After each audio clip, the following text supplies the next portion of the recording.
ESPN just dropped a bombshell article claiming the Chicago Bears' biggest roster hole is slot receiver, and they actually want us to overpay for Deebo Samuel. It is absolutely mind-boggling that a major sports network could look at our current roster and completely ignore the glaring, five-alarm fire happening on our defensive line.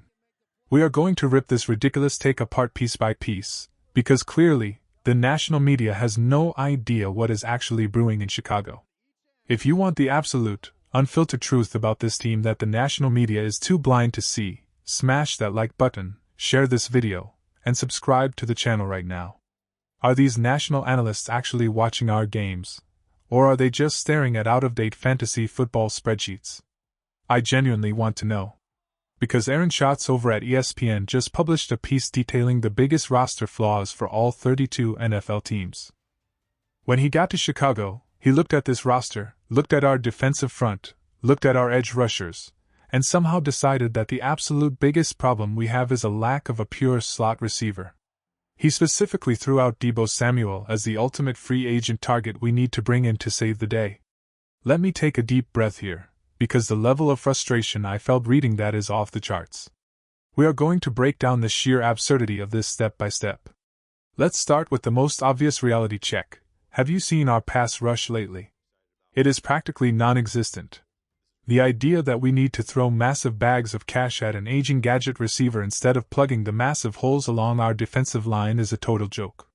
This is exactly what happens when you rely on generic, surface-level statistics without understanding the actual scheme, identity, and direction of the football team.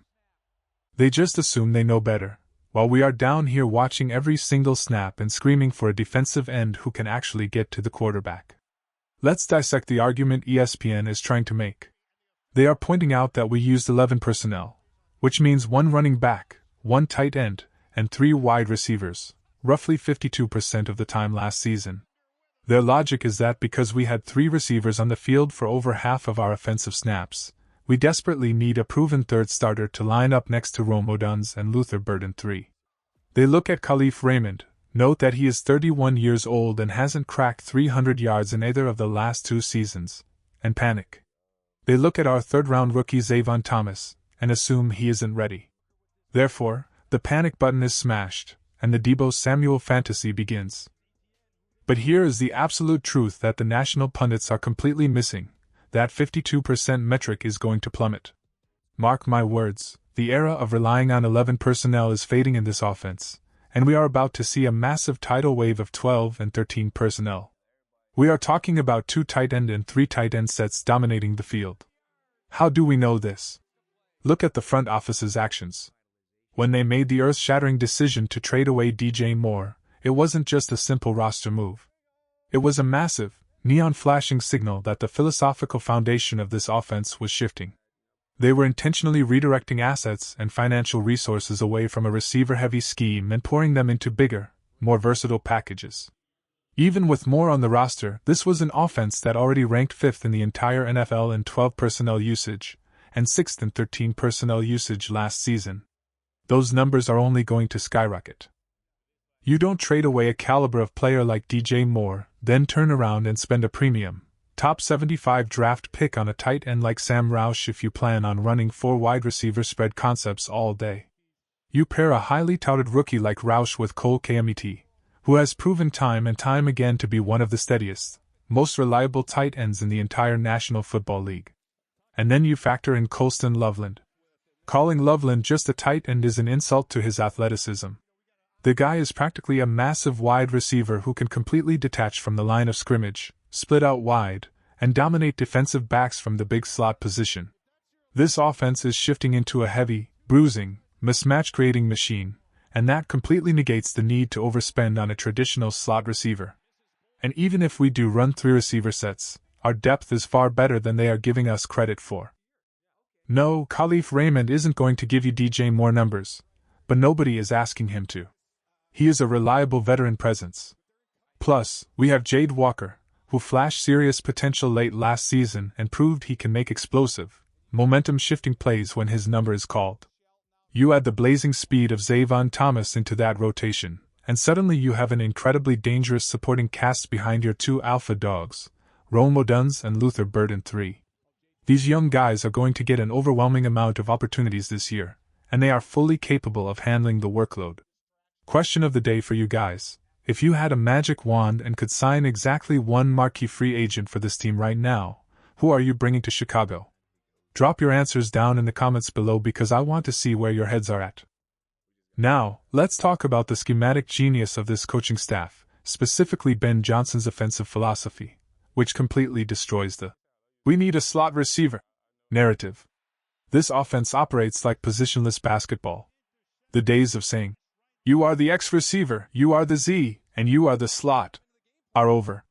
The system demands ultimate versatility, asking playmakers to line up out wide, shift inside, go into motion, and create chaos for the defense. The statistics from last season absolutely back this up. Luther Burden III lined up in the slot on 45.3% of his snaps. That is over 116 snaps of pure mismatch nightmare from the inside. Romoduns, the guy everybody views as a prototypical boundary monster, took a staggering 179 snaps in the slot, accounting for over 40% of his alignment. Even Jade Walker spent over 34% of his limited snaps tearing it up from the inside. The coaching staff is constantly hunting for matchups. They take big, physical, outside interior receivers like Rome and Jade and weaponize them inside. I think ESPN is looking at what this scheme used to look like elsewhere, specifically with a guy like Amon-Ra St. Brown, and assuming we need a carbon copy. St. Brown is phenomenal, yes, but he plays the slot heavily because that is where his specific skill set shines brightest. He doesn't have the elite physical traits to consistently beat press man coverage on the outside every single down. Our receivers are built differently. They have the versatility to do both, meaning we simply do not need a slot-exclusive specialist taking up a roster spot and a massive chunk of our salary cap. Speaking of the salary cap, let's bring a dose of financial reality to this Deebo Samuel pipe dream. The man played for $16 million last season. Do you honestly believe his agent is going to let him walk into our facility for a team-friendly $4 million discount? Absolutely not. You might be looking at $7, $8, or even $10 million just to get him in the building. Yes, the front office has shown they can manipulate the cap. We have discussed for months how they could have moved money around to trade for a superstar pass rusher like Max Crosby if they really wanted to. But are you seriously going to perform salary cap gymnastics for a clear number 3 wide receiver? Once our draft class officially signs their rookie deals, we are going to be sitting on less than $5 million in available space. If Deebo's agent calls and says he will play for $2 million, sure, print the contract. But at $10 million, that is franchise malpractice. He has visibly lost a step, and while the offensive coaching staff could certainly cook up some creative touches for him, he does not move the needle enough to justify the price tag. Which brings us right back to the glaring, undeniable truth: the defensive line is in absolute shambles, and that is where every single spare dollar needs to go. We might have some warm bodies for depth at defensive tackle and on the edge, so maybe technically, on a spreadsheet, it doesn't look like an empty roster spot. But if you actually watch this football team play, the weakness is blinding. We cannot consistently get after the quarterback. Our run defense was wildly suspect a year ago, allowing opposing offenses to dictate the tempo and exhaust our secondary. Adding a seasoned, battle-tested veteran to the edge would transform the entire complexion of this defense. If we are going to move money around, restructure contracts, and make a splashy late off-season veteran signing, do not do it for a gadget slot receiver. Do it for a guy who strikes fear into the hearts of opposing tackles. Do it for a Cameron Jordan. Do it for a Jadeveon Clowney, a Joey Bosa, or a Von Miller. Even bringing in a reliable rotational piece like A.J. Epenesa wouldn't break the bank and would provide an immediate, tangible upgrade to our biggest weakness. We need game wreckers on the defensive line. We need to hunt the quarterback. We already have the offensive firepower to put points on the board, but until we can consistently disrupt the pocket and get our defense off the field on third down, all the fantasy football-friendly offensive weapons in the world won't matter. It is time to wake up, look at the actual trenches, and fix the defensive line once and for all.